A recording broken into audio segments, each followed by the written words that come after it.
Use it. Hi guys, Andy Ent, spoken label, back in the house. I'm knackered. I've had one of those weeks today, this week, definitely. Now, I've got a dear friend of me today, and I have not seen this gentleman. Oh, a few years, Eric, isn't it? It's a few years, isn't it? Definitely pre-lockdown, because I've got the wonderful, let's start, the wonderful Eric Loveland Heath for me today. Now, I first met Eric, and this is a good story of this as well, but we've known each other since you toured of just before you toured of Epic 45, didn't you, in 2014? Yeah. But it's bizarre, really, because we actually were in the same room, weren't we, back in 2007? I was gigging over in Nottingham, where July Skies was supporting Epic 45, and one of your friends. I would have thought they were, yeah. It was at the Arts Exchange, which is that was it, yeah. a now lost venue near the train station. Really useful for getting on and off the train as well. So it was. There was too much on the corner of the station. It was brilliant. That was, yeah. God, and it always sticks in my head. I told you this night before when the second band that ran, and I forgot the name of them now. They were one of your mates was in the band, weren't they? And my brother called them devil worship music, and he still goes on about that to this day. Yeah, if you play them backwards, they sound non-satanic. Yeah. I really have to credit Remy, my friend Remy, for that. Who's a friend of another band called Exploits of Elaine that I've known and I've played in as well. And Remy just said, right, you're going out. So we went out that evening. I think he played me Drake Low the night before the Epic 45 album Drake Low beforehand, and I thought, oh, that's great. We're going to really enjoy it. So we all just sat on the floor, and I got some dodgy pictures from there.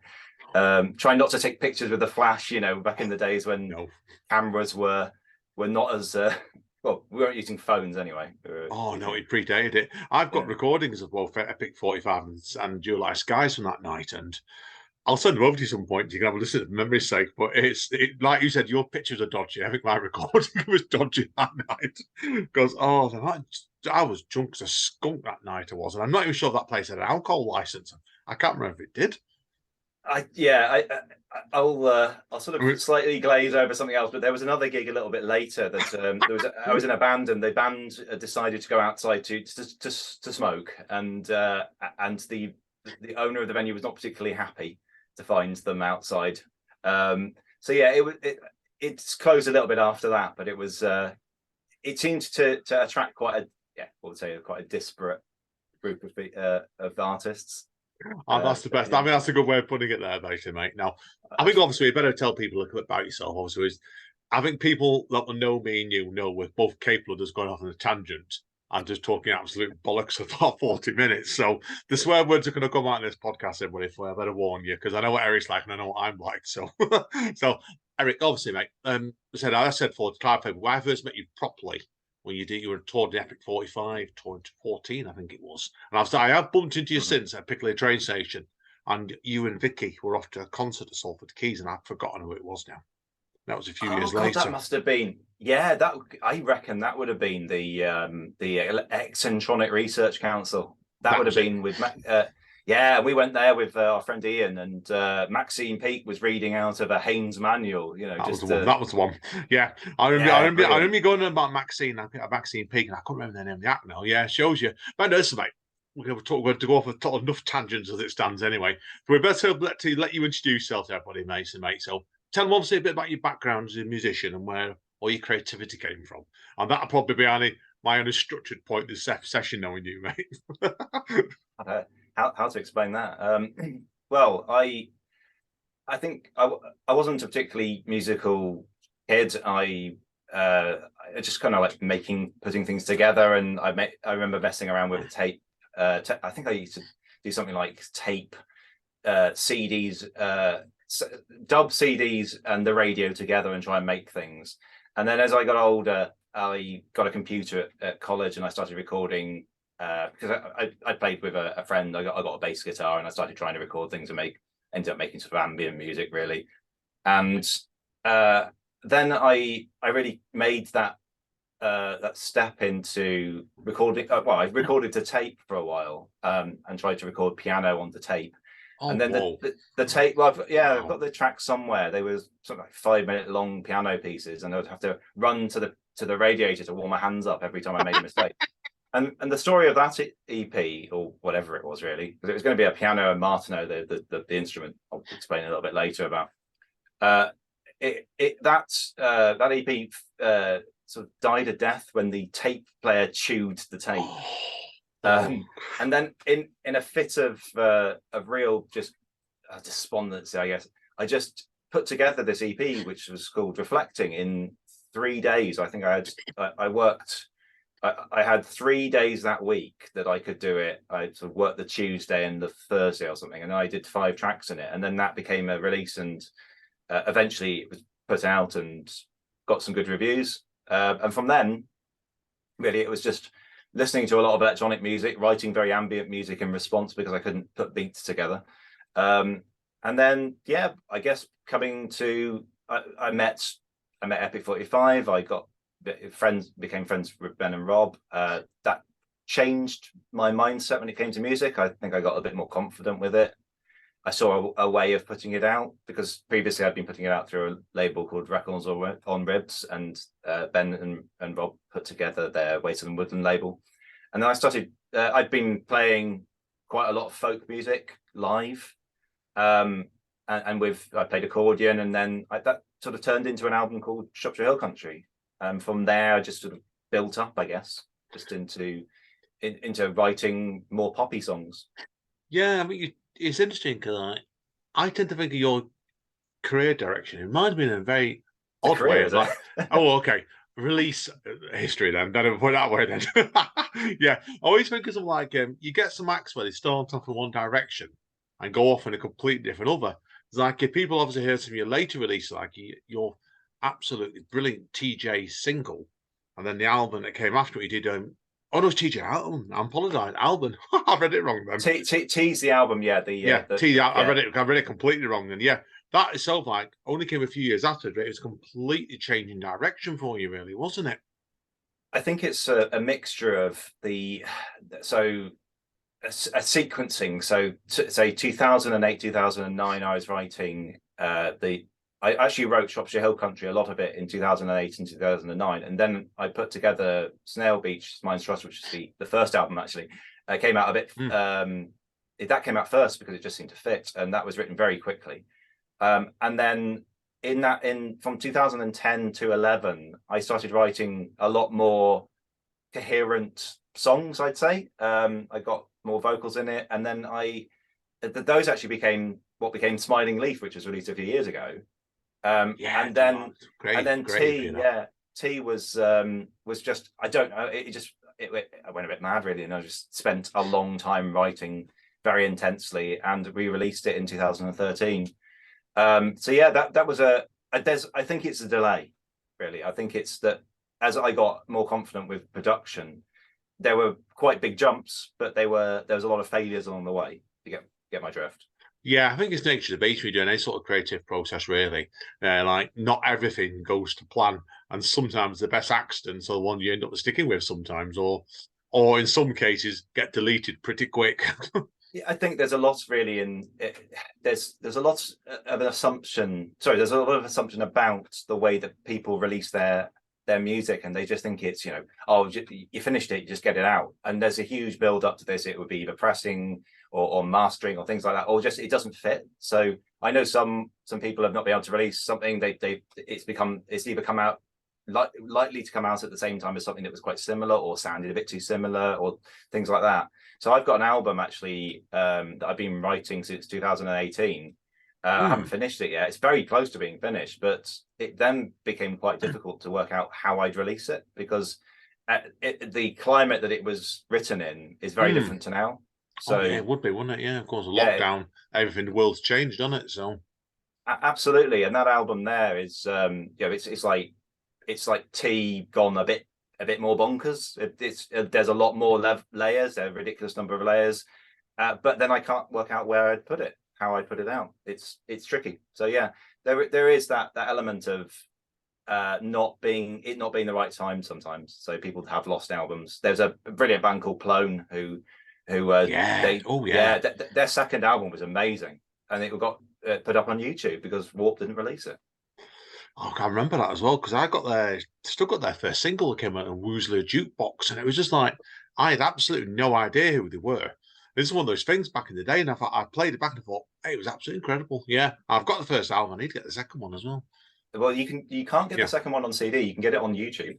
Yeah, I'll have to, shall we say, investigate that on YouTube, right? Clone's second album is what you're looking for. Yeah, yeah, unreleased second. Yeah. Unreleased second album, definite.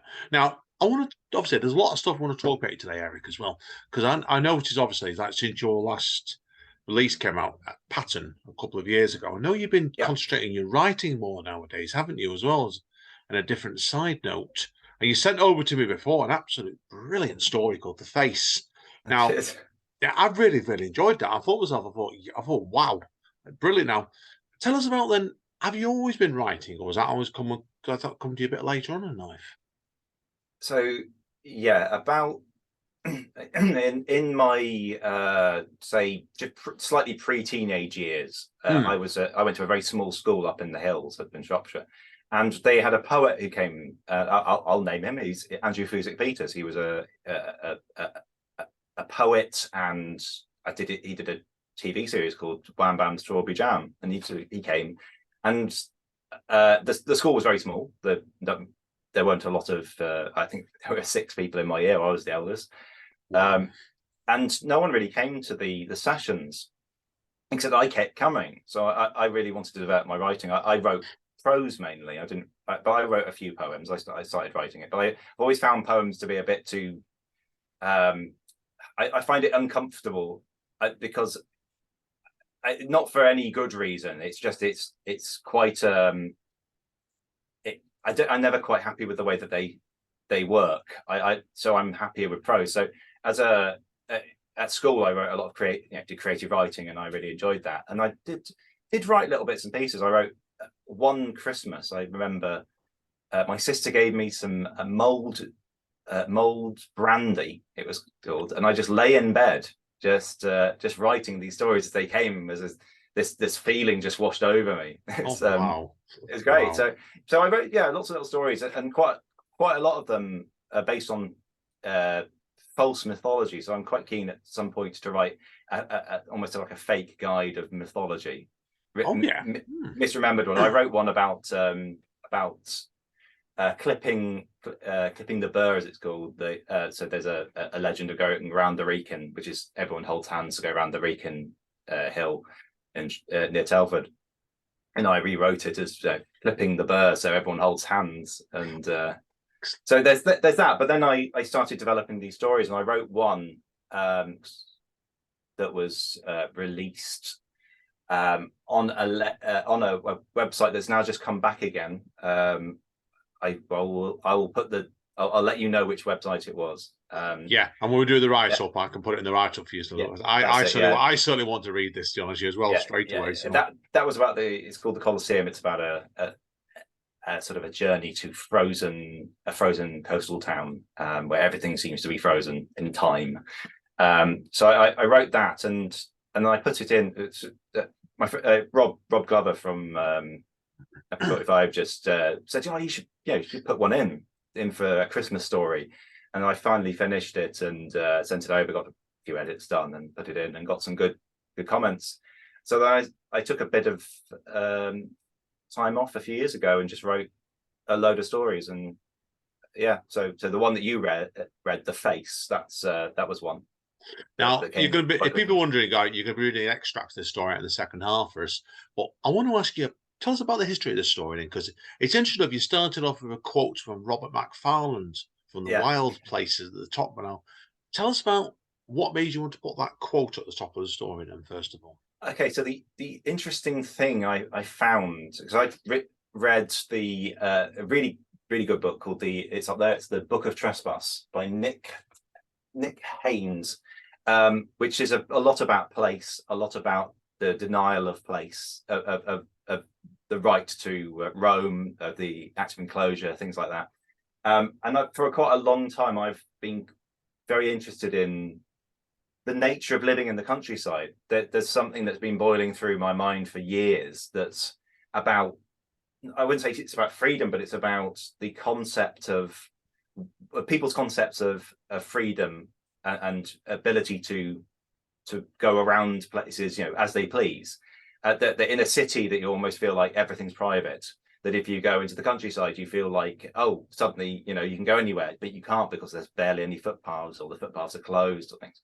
And eventually you get to the seaside and you think, well, you can walk along the coastal paths, but you can't get any further because the sea is the ultimate. So for me, there's a lot in my mind about the countryside and the lack of right to journey through it. I think during lockdown, I was unable to go down several paths because they're behind, they're not kept up, or sails are closed, or you suddenly realize that there's a hill over there and you could just walk up the roads, but you can't walk up anything else.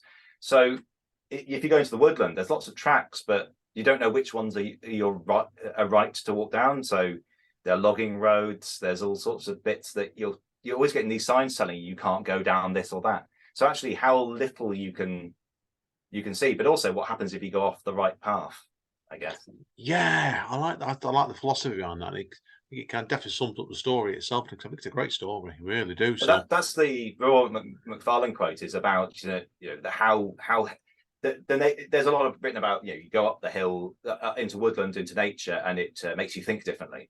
And there's a beautiful section of the book that I quoted it from, which is The Wild Place, isn't it? Where he talks about things. I've incorporated another story about how he sits in this rocky area, and time moves in that in wild time. Wow.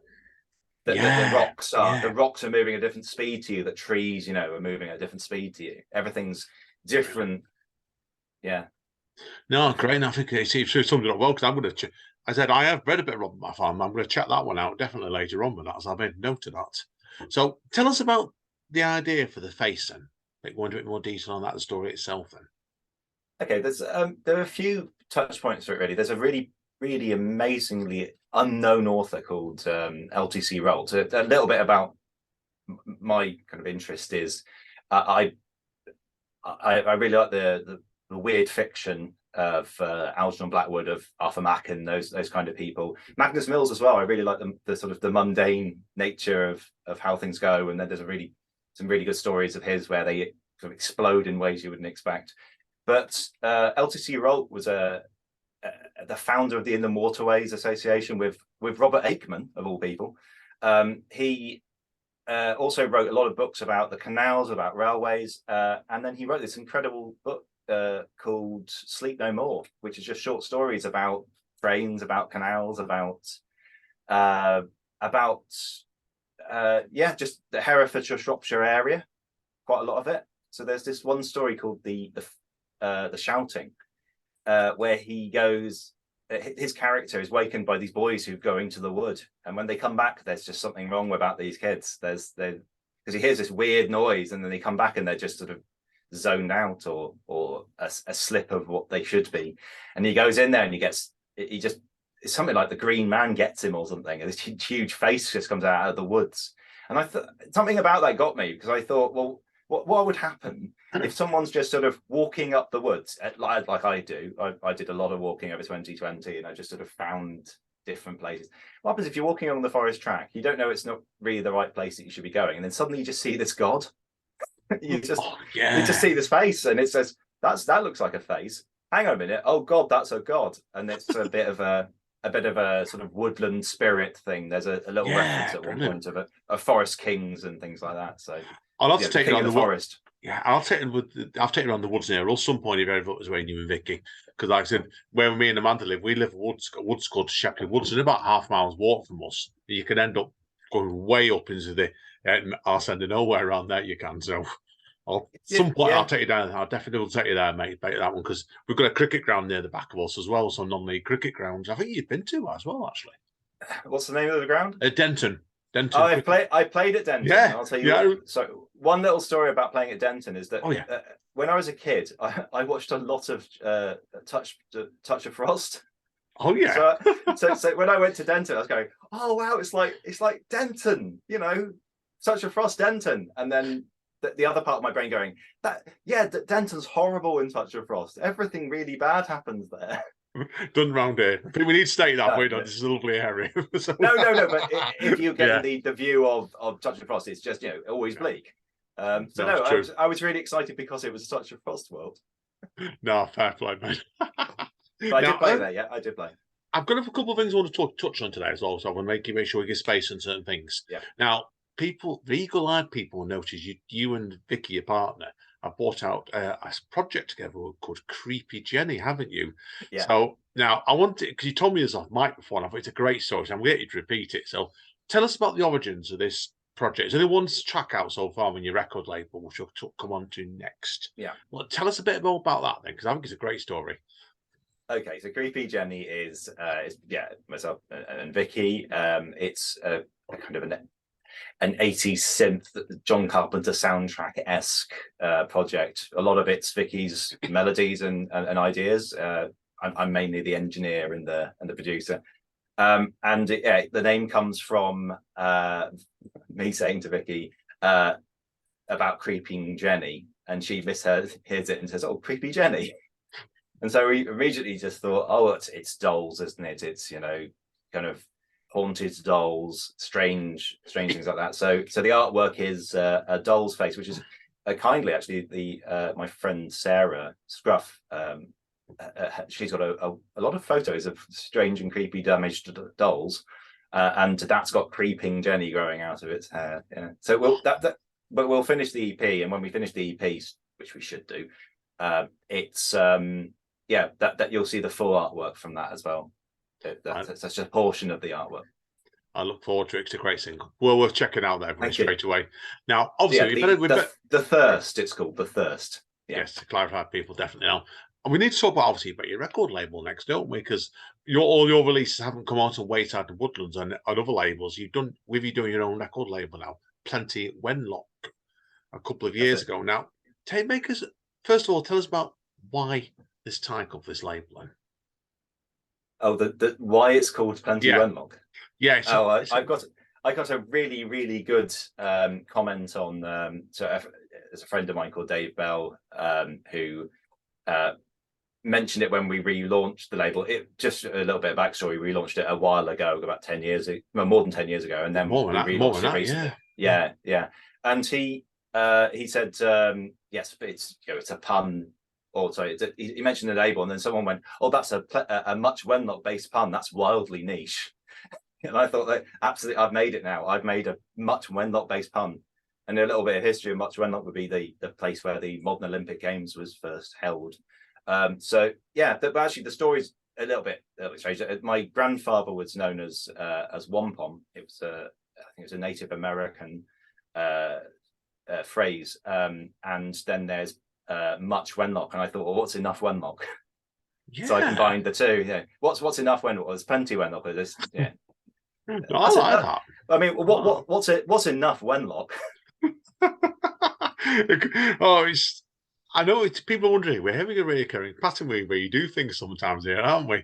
With Creepy Jenny. Now this one itself, where you do like the amalgamation, don't you? You misheard language, or you're playing around with it. Yeah, that's it. I guess my partner Vicky has a lot more history, and I mean it'd be things like Unwin, wouldn't it? And then, but there are other people. I would have to check with Vicky about it, but she's very fond of. There was a woman, I can't remember her name, who used to speak in this kind of strange misworded sentences, and very much that kind of idea is. We'll just throw some things together and see what happens.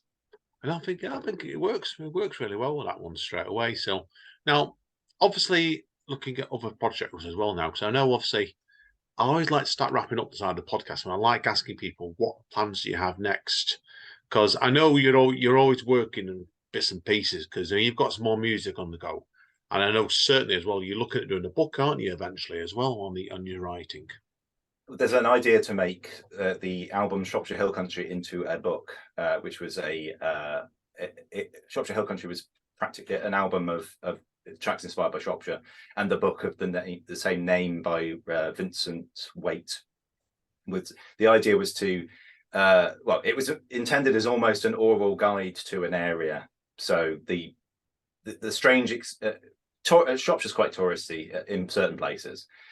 So it was quite an interesting idea to take it and write about places that people wouldn't necessarily know. So you walk into a tourist information centre, you pick this thing up, and then it tells you to go to Knockin's Radio Telescope or Pontesbury and listen to its bell rings. So yeah, the idea to write the book where someone picks it up, misunderstanding that thinking it is a guidebook, puts it in the CD player, and then goes, oh well, might as well follow it. So but it'd be quite a good retrospective of the album and how things have developed since, because there's a track on it, Walking in Lanarmonach. I think it was in 2009. That was with Ben and Rob from Epic 45. So yeah, it'd be interesting to do that on that date, and go back. Oh, yeah, it'd be great fun. That definitely keeps informed. I'd certainly like to see a copy of the book of that. Definitely, when you get around to releasing it, definitely. So you what's a little bit more about the label though and the plans? Yes, please, mate. Yes, please. We've done a lot of re-releases. So a lot of the things that or there was an album called In a Land of Lost Content, which is written about going to the Land of Lost Content Museum, which is closing soon. It's a great EP, that one. It really is. I don't know, EP album. I don't know. It's only quite short, isn't it? It's sort of, I guess it's more of a mini album. But I left one at the museum and went back recently to go and to just check where it was. I couldn't find it, and then we mentioned it to Stella, who runs the museum, and she went, "Yeah, found it. I wondered who it was. Didn't think I'd ever meet the guy who did it." So it's lovely. I left it in the popular music section, quite presumptively. Clever man. So what anyway, there's a number of re-releases, and then we put a poll up recently to say what would people like. So people would like some more new things. So there's an artist called Wildly who's going to release a few EPs. There's I should hopefully, because this is the 10th anniversary of the year T was released, the album T, so I should be putting something out later this year related to it, some cups and some other merchandise. Hopefully a tea cup would be quite fun. Definitely a tea cup. I like that. A tea cup, and a few other bits and pieces. And then I guess with the label we'll see, because it's there's albums and bits and pieces that we want to put out too, but it really is dependent on what people are interested in. Yeah, that's fair enough. And you were saying before to me, weren't you? And obviously we don't want to give too much away.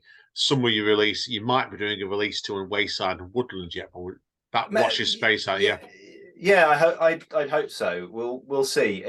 There are a few things that I wrote that were intended for Wayside, but for bits and pieces, for certain reasons they weren't. But hopefully they will. But we'll see. There are lots of again. I went back and did a few EPs rather than albums, and through the EL Heath music, and we'll see. Answers in a little bit if they happen. Yeah, exactly. Well, we won't push that one any further, definitely, mate. Now I'm going to let you do the hard sell now, basically, mate. I love doing this word, hard sell. Where can people get hold of your music first of all? Okay, so my music's all over the place. Most okay, the ones that the ones that you can tell people is easiest to find them. the easiest place to find music is that if you want to get really into the old stuff, which we are in the process, we'll re-release in other ways as well. Is there's Records on Ribs, which is a record label, which is a free or donation-based one, which is all Creative Commons, which is why some of my music ended up on a film about Manchester of all things as well. I didn't know about that. Yeah, I'll have to share that with you. Yeah. Then there's Wayside and Woodland, which again there's Bandcamp account for Wayside and Woodland Recordings, which is Ben and Rob's Epic 45 related projects one. And then there's Plenty Wenlock, which is again Plenty Wenlock Records. I'd have to check whether the Bandcamp is records or it's just Plenty Wenlock, but those are the places they're on Spotify, on YouTube, all over the place really. And yeah, we on Plenty Wenlock, just to mention, actually, we do handmade CDs and hopefully tapes in the future. What we do is we make them up to practically to order. We'll do something like 25 copies, but we'll make them up to order. Oh, brilliant. Yeah, just to clarify to you, everyone's wondering, Plenty Wedlock is plentywedlockrecords.bandcamp.com. See, Yeah. I look online at the same time. You found it, yes. It is Plenty Wenlock Records, Yeah. yeah. So yeah, the thing is, it started off as Plenty Wenlock, and then it could have been. So hopefully, you know, if I did some books, it would be Plenty Wenlock Press. So when we relaunched, we made sure it was records. There's an Instagram account. I've got an Instagram account as EL Heath as well, where I put up some pictures, and Twitter and Facebook and all that stuff. There's one thing I want to ask you as well, quickly before we go on this, in relation to one of your releases on this was the Wildly release about the Black Nun. Yeah, actually, I always ask. I think it's a great release. Tell us very quickly about that, because one thing I forgot to ask before to you. Yeah, that's a crazy one. It's crazy. It's a crazy single as well. Well, I don't want to speak too much about this, but there's something very, very exciting happening with relating to that release. There's the story of Sarah Whitehead, the Black Nun, is one that people have been researching for years, and this that's what the Black Nun's based on. So yeah, we'll see. But we've had some contact with someone who's been researching about it. So yeah, more when it happens, hopefully. No. But yeah, the story of it is there's this artist that we've got some releases by called Wildly. Vincent is I think it's a pseudonym, but it's yeah, we know him sort of quite casually, and he sent over this track, which was just chaos. It's really, really intense, about the story of the Black Nun. And then there was this idea to recite, because it was a live performance. Was it? Oh wow! Yeah. It's wow. If you listen to the Distilling the Black Nun second part, which is read beautifully by our friend John Day, he goes through the story of how it was all written it was all performed in Village Hall in Shropshire, and all run through tape delay and stuff, and what it does, it blends witness experiences, people reading out witness experiences into it. So yeah, there's a whole second part of it, which is the explainer to the track, and we sold a few copies of the original, which were all hand illustrated, sorry, and then we've got another set which were made up. But yeah, it was quite a hard. It was a Halloween release, but it was quite a change. I don't know quite how people took it. I loved it, but again, I'm weird at the best of times. It was like I said, it was you know about by now, but yeah, no, it just can't talk about the end of it. Anyway, that's a guy who goes, we'll wrap up this point here. So I want to give Eric a chance to let him read out an extract of his story for us. So it's been grateful this time, mate. So yeah, we will see you all in 2 shakes of the dice.